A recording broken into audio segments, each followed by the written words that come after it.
नानी हो, good morning. र आज धेरै दिनको अन्तरालमा यो वैश्विक महामारीको समयमा पनि तिमीहरूलाई आउने माध्यमिक परीक्षाको निम्ति असुविधा नहोस् भनेर हामीले यहाँ अनलाइन क्लास गरिरहेको छौँ अनि त्यसको सदुपयोग फाइदा तिमीले उठाइरहेको छौ भन्ने मैले आशा गरेको छु, हामीले आशा गरेका छौँ। र विशेष भन्नुपर्दा देश महिमा कविता मैले तिमीहरूलाई व्हाट्सएप मार्फतै सम्पूर्ण क्वेसन अनि त्यसको एन्सर अनि एक्सप्लेनेसन पनि दिइसकेको छु। तर पनि कतिपय विद्यार्थीहरूको यो देश महिमा कविता बुझ्नु कठिन भयो, हामीलाई बुझ्नु सक्यौँ भन्न खातिर आज म फेरि तिमीलाई देश महिमा कविताको एक्सप्लेनेसन बुझाउन लागिरहेछु। अनि देश महिमा कविताको कवि हुनुहुन्छ पुष्पलाल उपाध्याय। भारतीय नेपाली साहित्यमा दार्जिलिङको जति योगदान छ, उत्तर पूर्वीय राज्यको नर्थ इस्ट स्टेटको अथवा आसामबाट पनि त्यत्तिकै नेपाली साहित्य, भारतीय नेपाली साहित्यको उत्थानको लागि उनीहरूको पनि योगदान अतुलनीय रहेको छ। त्यहाँका लेखकहरू, कविहरू लीलबहादुर छेत्री,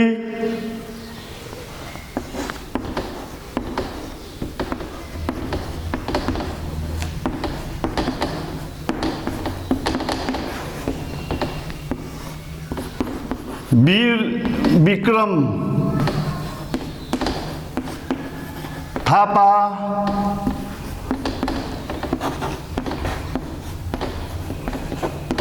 हरिभक्त कटुवाल, साथै पुष्पलाल उपाध्याय, उहाँहरूको नेपाली साहित्यको लागि योगदान अतुलनीय रहेको छ। र आज ती साहित्यकारहरू मध्येमा आज हामी पढ्न लागेका छौँ पुष्पलाल उपाध्यायको देश महिमा। यिनका कविता छन्दोबद्ध तरिकाले लेखेका छन् र आजकल हामी आधुनिक कविताहरू पढ्छौँ, गद्य कविताहरू। तर पुष्पलाल उपाध्यायको कविता गद्य पद्य होइन, छन्दोबद्ध रूपमा लेखिएको कविता। त्यति मात्र नभएर यिनको कविता सङ्ग्रह पुष्पाञ्जली अनि उषा मन्जरी, अनि उषा मन्जरीलाई भारतीय नेपाली साहित्य अकादमी दिल्लीबाट 1988 सालमा पुरस्कृत गरिएको हो। फेरि सुन, उषा मन्जरी, यो तिमीहरूलाई विशेष माध्यमिकको क्वेसन एमसीक्यूमा अथवा सर्ट वान वर्ड क्वेसनमा तिमीहरूलाई एक वाक्यमा लेख्नुपर्ने जुन पनि प्रश्नहरू छन् त्यसमा उषा मन्जरीको प्राय आउँछ। उषा मन्जरीलाई कुन सालमा साहित्य एकाडेमी पुरस्कार दिइएको थियो भनेपछि 1988 सालमा। यिनका कविता अघि मैले भनिहालेँ छन्दोबद्ध परिका हुन्छन्, साहित्य, समाज सुधार, प्रकृतिको चित्रण यिनका कविताहरूमा पाइन्छ। जनचेतना, क्रान्तिकारी भाव यिनका कवितामा प्राय कविहरूको कवितामा नै समाज, जाति, देशलाई लिएर लेखिएको हुन्छ। त्यस्तै कविताहरू मध्येमा पुष्पलाल उपाध्यायको देश महिमा कविता आज तिमीहरूलाई म यहाँ व्याख्या गर्न गइरहेको छु। देश महिमा पुष्पलाल उपाध्याय। देश, जुन देशमा हामी बस्छौँ र हामी त्यो देशको नागरिक हौँ, र महिमा देश होइन। भोलिपर्सि तिमीहरू क्लास 11-12मा गएपछि तिमीहरूले what is state, what is citizenship, त्यो विषयमा तिमीले पढ्नेछौ। अहिले चाहिँ हामी खालि देश, हामी जुन देशमा बस्छौँ त्यो देश, हामी चाहिँ त्यो देशको नागरिक हौँ। र महिमा भनेको चाहिँ गुणगान। देशको यहाँ कविले देशको गुणगान कसरी गाएका छन् त? हामी देशवासी भएर होइन, प्रथम ब्ल्याक प्रेसिडेन्ट अमेरिकाको राष्ट्रपति जोन अब्राहम लिङ्कनले भनेका थिए, मलाई देशले के दियो होइन, मैले देशलाई के दिनु सके भनेका थिए। त्यही अनुरूप यहाँ देश महिमा कवितामा कविले देशको गुणगान, देशको महिमा अथवा देशको गुणगान गाएका छन्। हाम्रो देश विशाल भारत, यहाँ एउटै बगैँचा भरि धेरै जाति धर्म प्राण जनता बस्छन् गुजारा गरी। भाषा भेष विभिन्न संस्कृति कला साहित्य धारा यहाँ मौलाई महकाउँछन् थरी थरी स्वाधीन यो देशमा। र कविले भन्दैछन् हाम्रो देश विशाल भारत, हाम्रो देश कस्तो छ? विशाल छ। विशाल भनेको चारैतिर फैलिएको छ, पूर्व पश्चिम उत्तर दक्षिण, काश्मीरदेखि कन्याकुमारीसम्म, कच्छदेखि लिएर पर आसामसम्म अरुणाचलसम्म फैलिएको यो विशाल देशमा के छन्? यहाँ एउटै बगैँचा भरि, यहाँ एउटै बगैँचा भरि धेरै जाति धर्म प्राण जनता बस्छन् गुजारा गरी भन्दैछ। हाम्रो देश विशाल भारतमा जसरी एउटा बगैँचामा विभिन्न किसिमका फुलहरू फुल्छन् भने त्यस्तै हाम्रो देश भारतमा पनि विभिन्न जाति धर्म सम्प्रदायका मानिसहरू बस्छन्, गुजारा गर्छन् भनेको बस्छन्। जसरी एउटा बगैँचामा विभिन्न किसिमको फुलहरू हुन्छन्, फुल फुलेका हुन्छन् भने त्यस्तै भारत देश पनि, विशाल देशमा पनि विभिन्न जाति, विभिन्न धर्म, विभिन्न संस्कृति, विभिन्न आचार व्यवहार भएको मानिसहरू यो देशमा बस्दछन्। अनि भाषा भेष विभिन्न संस्कृति कला साहित्य धारा यहाँ मौलाई महकाउँछन् थरी थरी स्वाधीन यो देशमा। र अघि भनिहाल्यो नि, विभिन्न धर्म, विभिन्न जाति, विभिन्न धर्म, विभिन्न संस्कार भएको यो देशमा जाति बसे तापनि ती विभिन्न धर्म, विभिन्न जाति, विभिन्न संस्कार संस्कृति भएको जातिहरूको भाषा साहित्य वेशभूषा पनि त्यसरी नै सबैले आफ्नै सबैले मौलाउनु भनेको उन्नति गर्नु, महकाउनु भनेको सुवासना छर्नु। मौलाउनु उन्नति गर्नु अनि महकाउनु।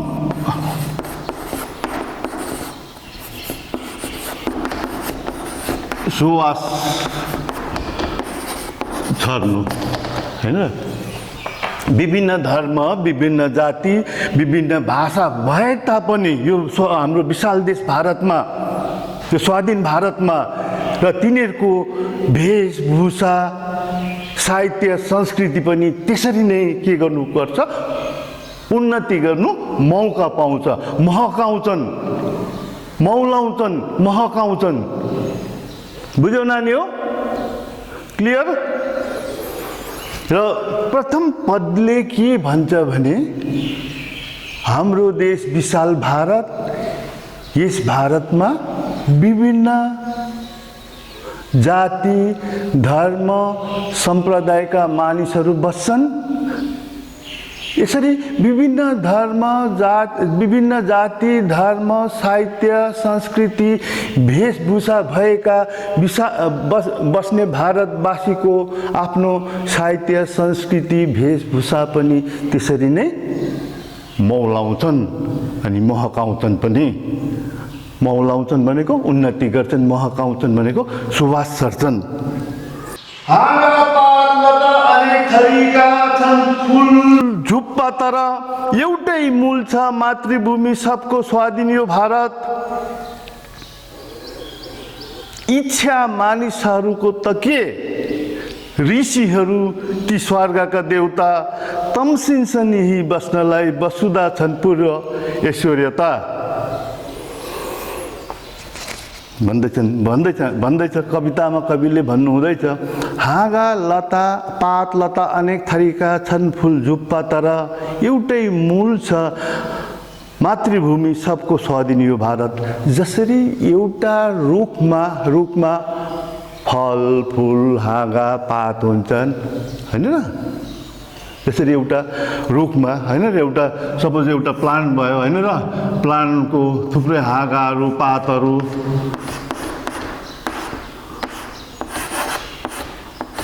पातहरू हुन्छ, हाँगाहरू हुन्छ यसरी होइन, तर त्यसको मूल जरो चाहिँ एउटै हुन्छ, एउटै हुन्छ। विभिन्न हाँगा पात लहराहरू सबै भए पनि त्यसको मूल जरो चाहिँ एउटै हो। त्यो चाहिँ के हो मूल जरो चाहिँ? स्वाधीन हामी बसेको देश भारतवर्ष हो।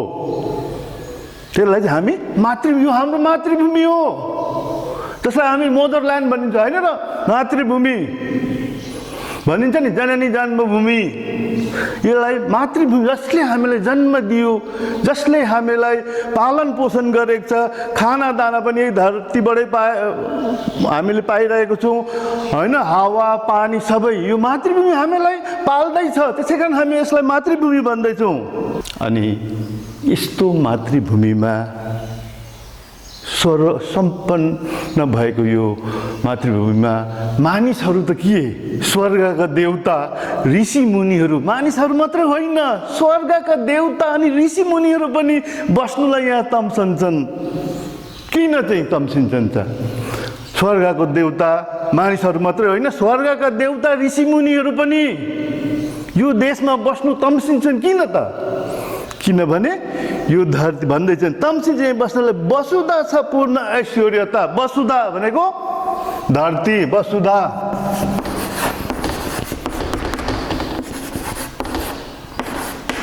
ऐश्वर्यता भनेको धन सम्पत्तिले परिपूर्ण।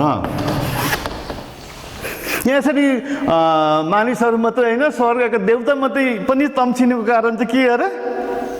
किनभने यो धरती धन सम्पत्तिले परिपूर्ण यो देश हो, यो भारत भूमि हो। त्यसै कारण मानिसहरू मात्रै होइन स्वर्गका देवताहरू पनि ऋषि मुनिहरू पनि बस्नु तम्सन्छन्। र दोस्रो पदलाई म तिमीलाई जिस्मा भन्दैछु, यहाँ एउटा रुखको विभिन्न हाँगा पात लहरा भए पनि त्यसको एउटा मूल जरा चाहिँ एउटै हुन्छ।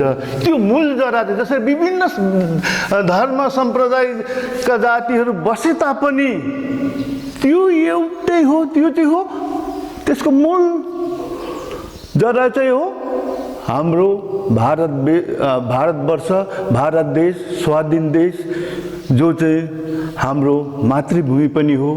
अनि यो देशमा बस्नलाई मानिसहरू मात्रै होइन स्वर्गका देवता अनि ऋषि मुनिहरू पनि तम्सिन्छन्। किनभने यो देशमा धन सम्पत्तिले परिपूर्ण छ। तेस्रो स्ट्यान्जा म तिमीलाई पढेर सुनाउँदैछु। ज्ञानी वीर सुधी प्रवीण प्रतिभाशाली सुसन्तानले आमालाई सुखी गराउन निकै ठुलो प्रतिज्ञा गरे। सेवा सत्य दया र त्याग तपको एकान्त कर्मस्थल हाम्रा रत्न विभूतिका कृतिहरू छन् धेर चारैतिर। यहाँ कविले भन्दैछन् ज्ञानी वीर सुधी प्रवीण प्रतिभाशाली। ज्ञानी त ज्ञान भएको, वीरता भएको, सुधी भनेको चाहिँ हो विद्वान, कुनै छल कपट नभएको। प्रवीण निपुण, प्रतिभाशाली भनेको चाहिँ हैन, प्रतिभा सम्पन्न सुसन्तानले, ज्ञानी वीर सुधी प्रवीण प्रतिभाशाली सुसन्तानले आमालाई सुखी गराउन निकै ठुलो प्रतिज्ञा गरे भन्दैछन्। यो देशको ज्ञानी वीर विद्वान निपुण प्रतिभाशाली सुसन्तानले आमालाई सुखी गराउन निकै ठुलो। आमा भनेपछि हामीले कसलाई भन्दैछौँ? हाम्रो देश भारतवर्षले आमालाई। भारत देश त अघि मातृभूमि बन्यो नि, आमा मातृभूमि। मातृभूमि भनेको हामीलाई पालन पोषण गर्ने हैन। र हामी यहाँ कविले भारत देशलाई नै आमा भनेर इङ्गित गरेका छन्, सङ्केत गरेका छन्। र ज्ञानी वीर सुधी प्रवीण अनि प्रतिभाशाली सन्तानले आमालाई सुखी गराउन निकै ठुलो प्रतिज्ञा गरे। प्रतिज्ञा भन्नु हो, प्रतिज्ञा। प्रतिज्ञा भनेको प्रतिबद्धता अथवा डिटर्मिनेसन भने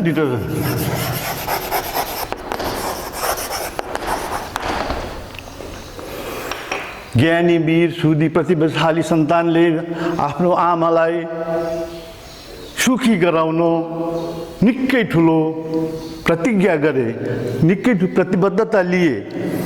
सेवा सत्य दया र त्याग तपको एकान्त कर्मस्थल। र भारत देश चाहिँ कस्तो अरे, सेवा गर्नुपर्छ हैन र। अहिलेको जुन चाहिँ यो हाम्रो लकडाउनको पिरियडमा पनि विभिन्न व्यक्तिहरूले निस्वार्थ भावनाले हैन र सेवा गरिरहेको छन् गरिबहरूलाई हैन र। अन्न पानी हैन र दिइरहेको छन्, स्वास्थ्य सेवा दिइरहेको छन्।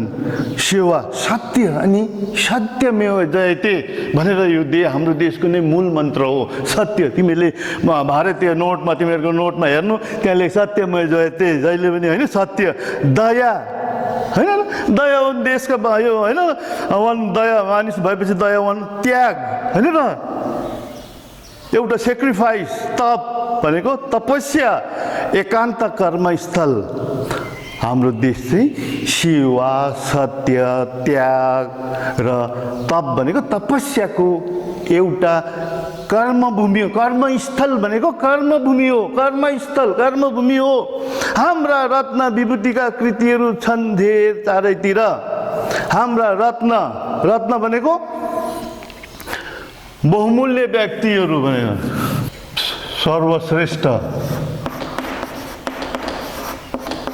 अथवा बहुमूल्य।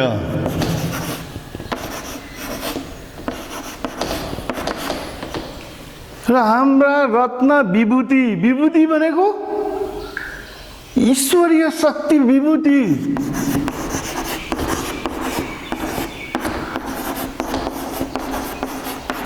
ईश्वरीय शक्ति भएको व्यक्तिलाई चाहिँ विभूति का कृति भनेको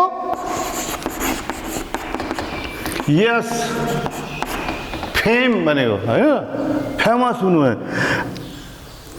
र सेवा त्याग दया र तपस्याको यो कर्मस्थल भारत भूमिमा का बहुमूल्य व्यक्तिहरू, रत्न भनेको विभूति भनेको बहुमूल्य व्यक्तिहरू जसको ईश्वरीय शक्ति भएका छन्, तिनका सुनाम विश्वभरि फैलिएको छ। र तेस्रो पदले के भन्छ भने नानीहरू राम्ररी सुन, ज्ञानी वीर सुधी भनेको विद्वान हैन, प्रवीण भनेको निपुण स्किल्ड, प्रतिभाशाली सन्तानले आफ्नो आमालाई सुखी गराउनु ठुलो प्रतिज्ञा गरे। प्रतिज्ञा गर्नु भनेको प्रतिबद्धता। म मेरो आमालाई सुखी राख्छु हैन। म तिमीले पनि भन्छौ होला, म पढेर मेरो आमा बाबुलाई एकदमै सुखी राख्छु, उनीहरूलाई दुःख हुनु दिन्न भनेर तिमीले अहिले जुन मेहनत गरिरहेको छौ, पढिरहेको छौ, त्यस्तै यो देशको ज्ञानी वीर अनि प्रवीण सन्तानले आफ्नो आमालाई सुखी राख्नु ठुलो कम्बर कसे अथवा प्रतिज्ञा गरे अथवा प्रतिबद्धता लिए। अनि हाम्रो देशमा के छ? सेवा छ, सत्य छ, त्याग छ, तप छ अथवा तपस्या, त्यस्तोको कर्मस्थल हो यो हाम्रो देश। त्यस्तै तर होइन, यहाँ ऋषि मुनिहरू पनि बसेर तपस्या त्याग गरेको भारत देश होइन र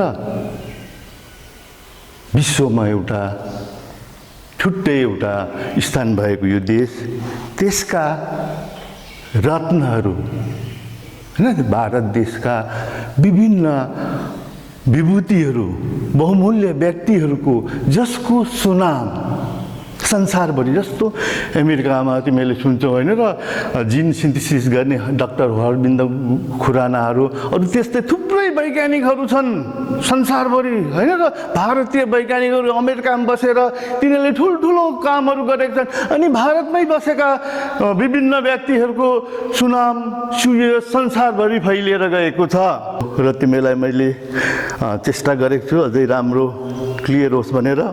र भन्दैछन् नाना शक्तिका किरणले यो देश आलोकित, के भन्दैछ? नाना साधन शक्तिका किरणले यो देश आलोकित, यो हो सात्विक साधना सुपथको सत्संग सत्याश्रय, खारी मानव कर्म शक्ति प्रतिभा चम्केर ज्योतिर्मयी, पारिपूर्ण प्रकाश शान्ति पदमा पुग्दछन् महामानव भन्दैछन्। नाना साधन, साधन भनेको रिसोर्सेस, भारत देशमा प्रचुर मात्रामा रिसोर्सेसहरू छ। भारत देशमा प्रचुर मात्रामा धन सम्पत्तिले परिपूर्ण छ। त्यसैले त 200 वर्ष अगाडि 200 वर्ष अङ्ग्रेजले भारत भूमिमा राज त्यसै गरेका होइनन् नि। यहाँ यो देशमा प्रचुर धन सम्पत्ति थियो र पो होइन र उनीहरू आए त गरिब देशमा कोही जान्छन्, धनी धन सम्पत्तिले परिपूर्ण भएको यो देश त भन्दैछ नाना साधन शक्तिका किरणले यो देश आलोकित। अथवा भारत देशमा विभिन्न शक्तिहरू, विभिन्न रिसोर्सेसहरू छन्। शक्ति भने साधन भनेको रिसोर्सेस,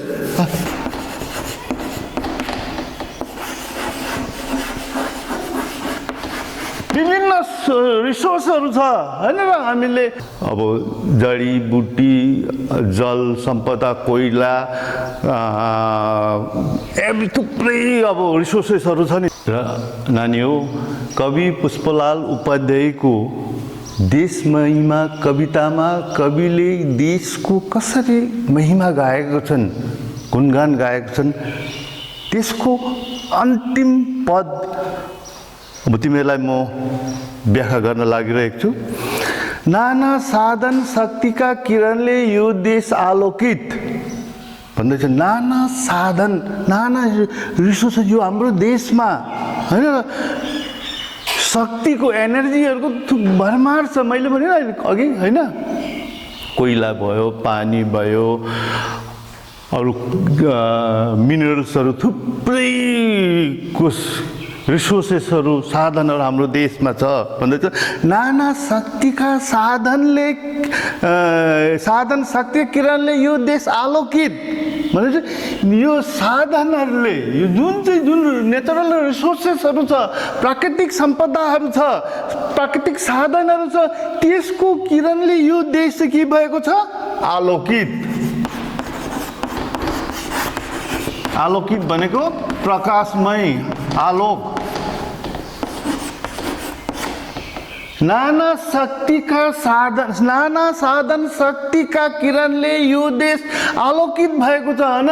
विभिन्न प्राकृतिक सम्पदाहरूको यो देश चाहिँ के छ? प्रकाशमय छ अथवा धनी छ। यो हो सात्विक साधना सुपथको सत्संग सत्याश्रय भनिन्छ। यो हो सात्विक साधना, सात्विक जस्तो भनिन्छ नि, सात्विक आहार, आहारमा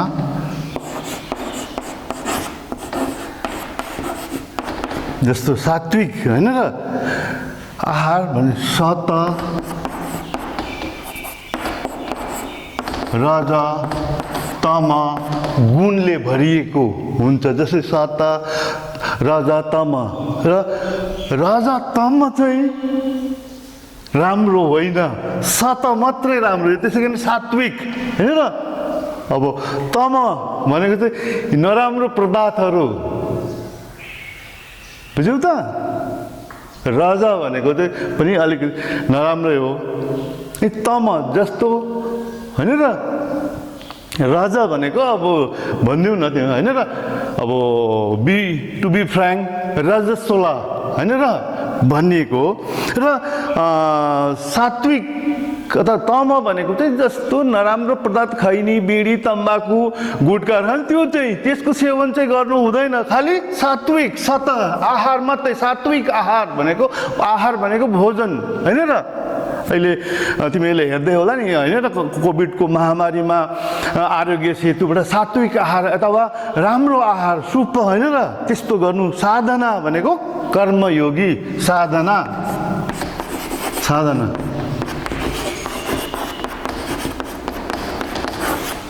सुपथ भनेको त अब याद छैन होइन, राम्रो होइन सुपथ।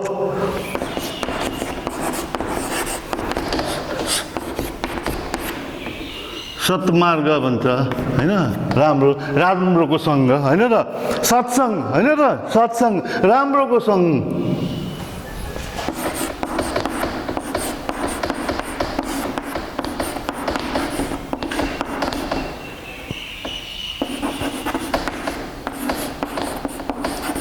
राम्रो आचार व्यवहार भएको मान्छेको साथी सत्सङ्ग भनेको राम्रो होइन, सत्सङ्ग होइन र। अनि सत्याश्रय अथवा सत्यको आश्रय अथवा आश्रम, जहाँ चाहिँ राम्रा मानिसहरूको निवास हुन्छ र भन्दैछ यो देश भन्दैछ यो हो सात्विक साधना, सुपथको सत्सङ्ग, सत्याश्रय अथवा सात्विक आहार, राम्रो भोजन, साधना। एउटा कर्मयोगीले के गर्छ? सात्विक आहार अनि सुपथको बाटोमा राम्रो बाटो हिँड्छ भनिन्छ नि होइन त। भलाको लागे भलासँग लागे गुवापान, कुभलासँग लागे नाकान भनिन्छ नि। त्यस्तै सुपथ होइन र। सुपथ राम्रो बाटोमा, सत्सङ्ग राम्रोसँग होइन र, आफ्नो साथीसँगै गर्नु, राम्रो मान्छेसँग राम्रो व्यवहार भएको साथीहरूसँग सङ्गत गरे भने तिमीले राम्रै फल पाउँछौ। त्यस्तै सत्याश्रय, सत्यको आश्रय अथवा आश्रमहरू भनेपछि एउटा कर्मयोगी मानिसहरूको आश्रम हुन्छ। अनि खारी मानौ कर्म शक्ति प्रतिभा चम्किएर ज्योतिर्मय। खारी भनेको त खारिनु जस्तो होइन र। जस्तो एउटा सुनलाई खारियो भने मात्रै पक्का है, सुनारेर खारेर मात्रै पक्का सुनको पाइन्छ। त्यस्तै होइन, खारी मानव कर्म शक्ति प्रतिभा चम्किएर ज्योतिर्मय।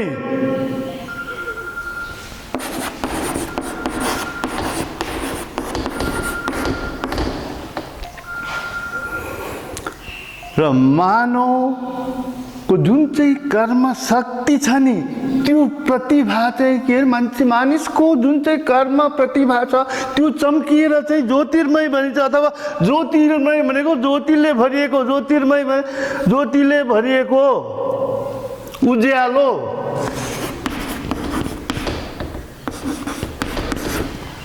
मानिसको त्यसरी कर्म शक्ति चाहिँ त्यो प्रतिभा चाहिँ चम्किएर उज्यालो के चम्किएर होइन र के भनिन्छ, अझै उज्यालो प्रकाशमय हुन्छ, उज्यालोले भरिन्छ। पारिपूर्ण प्रकाश शान्ति पदमा पुग्दछ मानव, पुग्दछ महामानव। यसरी मानवमा भएको त्यो प्रकाश चाहिँ, त्यो प्रतिभा चाहिँ चम्किएर त्यो मानव के हुन्छ? मानव नभएर महामानव बन्नु भन्दछ र भन्दैछ अन्तिम पदले के भन्दैछन्, नाना शक्तिको साधनले यो देश विभिन्न शक्ति होइन साधनहरूको शक्तिले को किरणले यो देश प्रकाशमय छ, आलोकित छ। अनि राम सात्विक आहार लिएर सुपथको राम्रो बाटो अपनाएर सत्सङ्गको साथ लिएर राम्रो साथहरू लिएर अनि असल आश्रय सत्य आश्रय भन्दैछ, असल आश्रय लिन पुग्दछ। अनि त्यस्ता मानव उसको प्रतिभा चम्किएर के हुन्छ, ज्योतिर्मय हुन्छ अथवा उज्यालो छर्दछ। अनि त्यस्ता मानव नभएर महामानव बन्दछ। र अब तिमीलाई कठिन लागेको यो कुराहरू होइन मैले जति सक्दो एक्सप्लेन गर्ने चेष्टा गरेँ। अब तिमीलाई फेरि अर्को कविता पनि म यो त त्यति साह्रो छैन, तिमीहरूले निकै साह्रो भनेर नानीहरूले गरेको थियौ र म तिमीहरूलाई आज बिहान कविता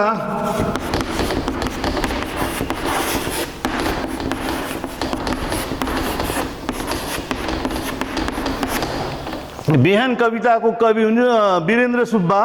वीरेन्द्र सुब्बाका कविताहरू हामीले प्रथममा चाहिँ निकै सजिला बुझ्न सकिने, तर पछिल्लो भेगको कविताहरू चाहिँ निकै दुर्बोध्य, निकै कठिन थियो।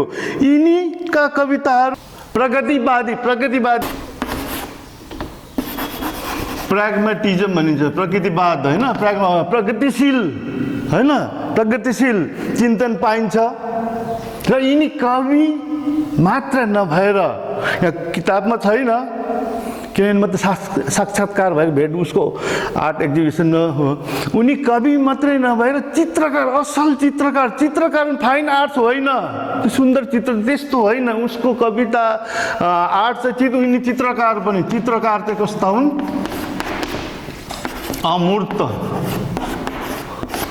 भनेको एब्स्ट्र्याक्ट हो, एब्स्ट्र्याक्ट आर्ट भनिन्छ। त्यो हामीले बुझ्दैनौँ, त्यो एकदम चित्रकारको पारखी आँखामा हुनुपर्छ र मात्रै त्यो एब्स्ट्र्याक्ट आर्ट। जस्तो फाइन आर्ट सुन्दर चित्रहरू देख्छौँ त्यस्तो हुँदैनन्, रङ लत्तपत्त पोखिएकोहरू जस्तो हुन्छन्। उनी दार्जिलिङका उनलाई युग कवि पनि भनिन्छ। अब बिहान कवितापट्टि हामी लाग्नु नानी हो। बिहान त्यति सजिलो छैन। बिहान भनेको बिहान के त, राति अन्धकार भएर बिहानै हामी उठ्छौँ। बिहान उठ्नु भनेको चाहिँ के हो, नयाँ दिनको सुरुवात हो, नयाँ जोस, नयाँ उमङ्ग होइन। राति त हामी सबै एकपल्ट मरिसकेका हुन्छौँ र बिहानको सूर्यसँगै बिहानको उदय हुन्छ, बिहानको आरम्भ हुन्छ। त्यति बेला हामीलाई एउटा नयाँ जोस, नयाँ उमङ्ग, केही गर्छौँ आजको दिन हामी केही गर्छौँ भनेर हामी अगाडि बढ्ने हामीलाई प्रेरणा दिन्छ। बिहानले त्यो सन्देश बोकेर आउँछ। र बिहान विषयमा यति साह्रो सुन्दर कविता सायदै हामीले देख्न पाएका थियौँ, पढ्न पाएका थियौँ। र कवि वीरेन्द्रको हामी बिहान कविता पढ्छौँ र कवि भन्दै, मेरो निम्ति दुल्हाको संसार लिएर, दुलीको अनुहार लिएर, मोतीको दलिन टेकी, फेरि बिहान मेरी बिहान मलाई जगाउन आइपुगी। यहाँ कविले भन्दैछन्, के भन्दैछन्, मेरो निम्ति दुल्हाको संसार लिएर, के को संसार लिएर, दुल्हाको संसार। दुल्हाको संसार भने दुल्हा भनेको बेहुला, दुल्हाको संसार लिएर भनेको त के भनेको त, दुल्हा हुनु त्यति सजिलो छैन। बेहुला हुनु बिहा गरेपछि एउटा उत्तरदायित्व बोकेको हुन्छ र एउटा उत्तरदायित्व, कसैको छोरी बिहा गर्नु, कसैलाई भित्र्याउनु त्यति सजिलो होइन, एउटा उत्तरदायित्व होइन। र कविले भन्छ, मेरो निम्ति दुल्हाको संसार लिएर, दुल्हा भनेको, दुल्हाको संसार भनेको उत्तरदायित्वपूर्ण संसार। अनि दुलीको अनुहार भनेको, दुली भनेको, नारी भनेको सौन्दर्यको प्रतिमूर्ति। नारीलाई होइन र कवि लेखकहरूले कति वर्णन कलाकारहरूले गरेको छ। नारी त होइन सौन्दर्यको प्रतिमूर्ति हो। अनि कविले भन्छ मेरो निम्ति दुल्हाको संसार लिएर दुलीको अनुहार लिएर मोती मोती दलिन टेकी। दलिन भनेको चाहिँ त्यो घर बनाउँदाखेरि त्यो माथि यति लामो काठ लगाएको हुन्छ, मुनि खिर्की हुन्छ, काठ ठोकेको हुन्छ नि, त्यसलाई चाहिँ भनिन्छ दलिन भनिन्छ। घर बनाउनु दाखेरिको त्यो छानालाई ठोक्नुको लागि अडाउनुको लागि यहाँ अगाडि हामीले बलो राखेको के हुन्छ के अरे बलो नै भनिन्छ, अथवा लिङ्टल अहिले ढलाइ गमा गर्नु हो भने लिङ्टल ढलाइ भनिन्छ। हो त्यो जसलाई चाहिँ भनिन्छ काठको घरमा काठको बनाएको त्यसलाई चाहिँ भनिन्छ दलिन। र मेरो निम्ति दुल्हाको संसार लिएर दुलीको अनुहार लिएर मोती मोतीको दलिन टेकी। मोती बहुमूल्य वस्तु, मोती हीरा मोती यादै छ तिमीलाई। फेरि बिहान मेरी बिहान मलाई जगाउन आइपुगी। यहाँ कवि भन्दैछन् दुल्हाको जस्तो एउटा संसार लिएर पनि दुल्हाको जस्तो एउटा उत्तरदायित्वपूर्ण संसार लिएर दुलीको, अनि दुली भनेको सौन्दर्यको प्रतिमूर्ति जस्तो अनुहार लिएर मोती बहुमूल्य वस्तु होइन र लिएर कविलाई बिहान जगाउनु आइपुग्छ। बुझ्यो नानी हो भन्दैछ मेरो निम्ति दुल्हाको संसार लिएर उत्तरदायित्वपूर्ण संसार लिएर दुलीको अनुहार लिएर सौन्दर्यको प्रतिमूर्ति होइन र मोती मोती होइन मोती बहुमूल्य वस्तु भएर, जस्तो मोतीलाई बहुमूल्य वस्तु मानिन्छ त्यस्तै लिएर कविलाई जगाउन बिहान आइपुगेकी छे भनिन्छ। ललाटमा टीको गुलाबी। ललाट जस्तो एउटा ललाट भनेको निधार, निधारमा के लगाएको छ टीको गुलाबी होइन र। जसरी बिहान सूर्योदय हुन्छ, सूर्योदय चाहिँ परबाट रातो होइन र टीका जस्तै रातो एउटा सूर्य किरण देखिन्छ, आलो देखिन्छ, त्यो नै हो। यहाँ कविले त्यसलाई नै एउटा प्रतीकात्मक ललाटमा टीको गुलाबी भनेको निधारमा टीको गुलाबी, शिरमा सिन्दुर हाली। जसरी एउटा स्त्रीले टीको गुलाबी लगाएको छ होइन र सिउँदोमा सिन्दुर हालेको छ, अनि तारा अनि शिरबन्दी लगाएको छ। यहाँ शिरबन्दी लाउँछ नि, तिमीलाई थाहा छ नि शिरबन्दी। एउटा नारीले टीका लगाउँछ, सिन्दुर लगाउँछ होइन, सिउँदोमा सिन्दुर लगाउँछ, अनि यहाँ माथि सिउँदोमा फेरि शिरबन्दी पनि लगाउँछ। त्यस्तै लगाएर मुठी मुठी ज्योति छर्दै सौम्य हिमाल जस्ती बिहान भन्दैछ। कविको होइन कविले यसरी बिहानको यसरी चाहिँ वर्णन गरेका छन्। जसरी बिहान सूर्य उदय हुँदाखेरि जुन पूर्वमा देखिन्छ एउटा रातो सूर्य, घाम रातो देखिन्छ, त्यो रातोलाई नै सूर्य उदय भएछ दिनमा त त्यस्तो रातो त बिहानको जब बिहान 4 बजी 5 बजी जब सूर्य उदय हुन्छ त्यति बेला रातो आकारको एउटा सूर्यको गोला देखिन्छ। त्यसलाई चाहिँ टीका जस्तै यहाँ कविले एउटा दुलहीको टीका सम्मान बनेका छन्। जसरी एउटा दुलहीले टीका निधारमा टीका लगाउँछन्, सिउँदोमा सिन्दुर लगाउँछन्, अनि शिरबन्दी लगाउँछन्, त्यसरी नै बिहान पनि कविको निम्ति एउटा दुलही जस्तै निधारमा गुलाबी टीका लगाएर, सिउँदोमा सिन्दुर लगाएर, शिरबन्दी ताराको शिरबन्दी होइन र पहिरेर मुठी मुठी ज्योति छर्दै बिहान सूर्यले के उज्यालो छर्दै सौम्य हिमाल जस्ती बिहान भने सौम्य भनेको शान्त, हिमाल यताउति चल्छ र सौम्य हिमाल जस्ती बिहान भनेको मुठी मुठी ज्योति छर्दै सौम्य हिमाल जस्ती बिहान भन्दैछ। उज्यालो लिएर हिमाल जस्तो शान्त शान्त, हिमाल कति सौम्य भनेको शान्त, कति शान्त छ, अलग थलग कतै गर्दैन, शान्त हिमाल होइन र। त्यस्तै बिहान पनि शान्त भएर कविलाई जगाउन आइपुगेको छु। बुझ्यो होइन नानी हो? सजिलै त त्यति साह्रो छैन, तिमीलाई साह्रो लागेको मात्रै हो। चाँप र गुराँस जस्ता समाचार बोकी नीला नीला आकाशमा कैला कैला गौँथली छोडी फेरि बिहान मेरी बिहान मलाई जगाउन आइपुगी। फेरि भन्दै चाँप र गुराँस जस्ता, चाँप गुराँस जस्ता समाचार बोकी। चाँप र गुराँसले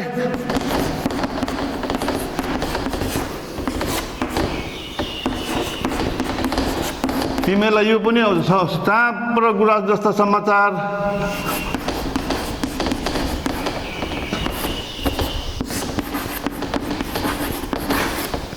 चाँप गुराँस जस्ता समाचार बोकी भन्दैछ। चाँप गुराँस कि जस्ता समाचार बोकी भने यही तिमीलाई डिफिकल्ट लागेको हुनसक्छ। चाँप गुराँस भनेको चाहिँ जब शिशिर ऋतुको अन्त हुन्छ अनि वसन्त ऋतुको आगमन हुन्छ होइन, वसन्त ऋतुको आगमनमा फुलहरू फुल्छन्, चाँप गुराँस फुल्छन्, आकाश उज्यालो हुन्छ। हिजो धुम्म भएको आकाश अहिले वसन्त ऋतुको आगमनले आकाश उज्यालो भएको छ र यहाँ निलो आकाशमा गौँथलीहरू पनि स्वतन्त्र रूपले उड्न पाएको छन्। र चाँप गुराँसले वसन्त ऋतुको आगमन भएको बुझाउँदछ भने त्यस्तै वसन्त ऋतुको आगमन भएपछि गौँथली पनि यो निलो आकाशमा स्वतन्त्र रूपले उड्न पाएका छन्। त्यस्तै त्यो चाँप गुराँस जस्तो समाचार बोकेर होइन वसन्त ऋतुको आगमन भइसकेको छ, गौँथलीहरू पनि आकाशमा स्वतन्त्र रूपले उड्न पाएको छ। त्यस्तो परिवेशमा बिहान कविलाई जगाउन आइपुग्थे। भैभरि अब बुझ्यो होइन नानी? अनि अर्को त्यति सजिलो, भैभरि बाक्लो हरियो बिछाएर गृहिणीले चाहिँ लिपि पोती कलश कलशमा नयाँ फुल फुलाएर झ्याल अघि आरुको बोटभरि आफू अडेस लगाएर भन्दैछ। भैभरि बाक्लो हरियो बिछाएर भनेको चाहिँ जसरी गृहिणीले झैँ लिपि पोती, जसरी घरको बुहारीलाई अहिले पो सिमेन्टेड घर छ र होइन र कसैले होइन त्यो लिप्नु पर्दैन। पहिला त के गर्नु पर्थ्यो, बिहानै उठेर गोबरले लिपेर स्वच्छ बनाउनु पर्थ्यो। अहिले गोबर हाम्रो गौमूत्र त्यो त एन्टिसेप्टिक हो होइन त। अहिले यो जुन कोरोनाको महामारीमा जुन त्यसको होइन प्रयोग गर्यो भने एकदमै यसलाई चाहिँ अहिले होइन आरोग्य सेतुले आयुर्वेदले पनि यो कुरालाई पुष्टि गरेको छ।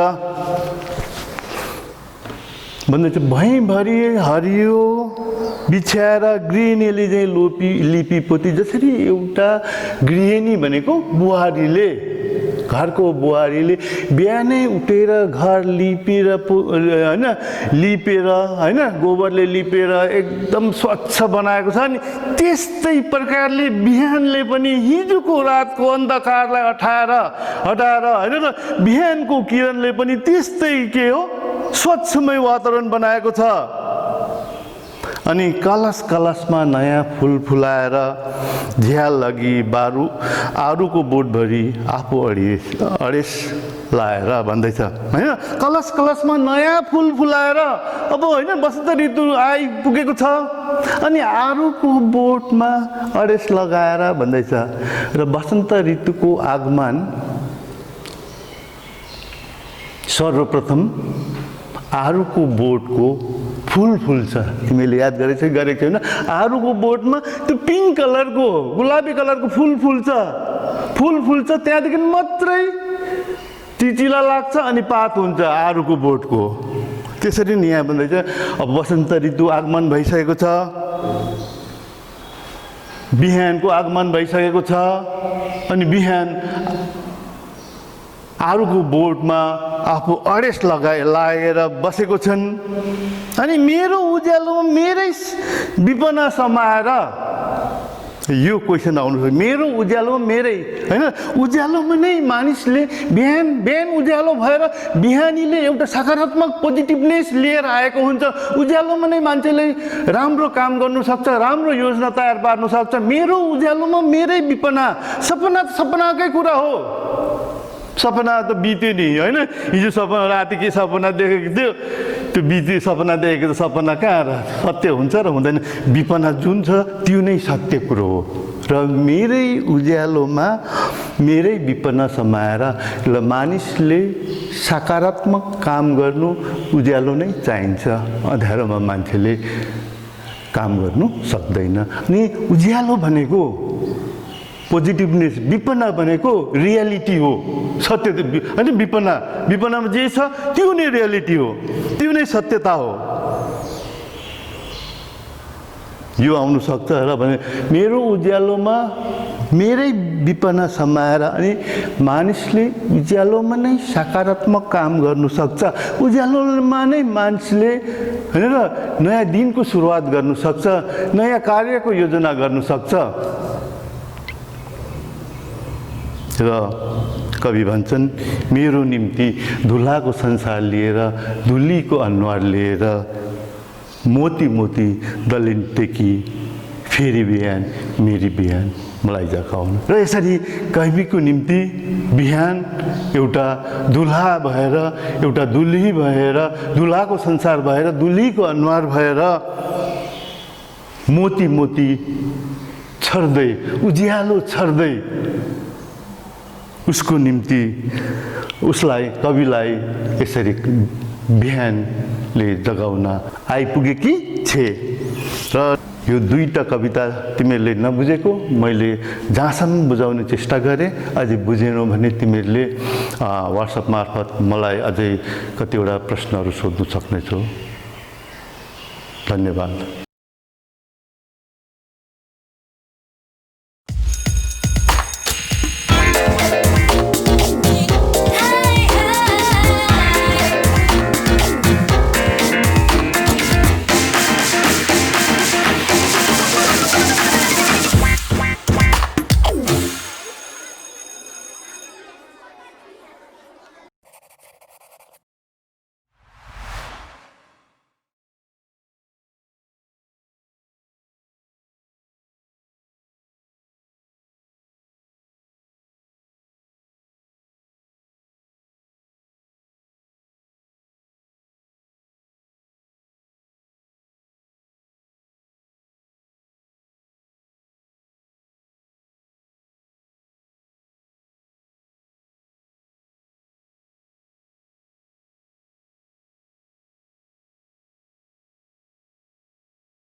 We'll be right back.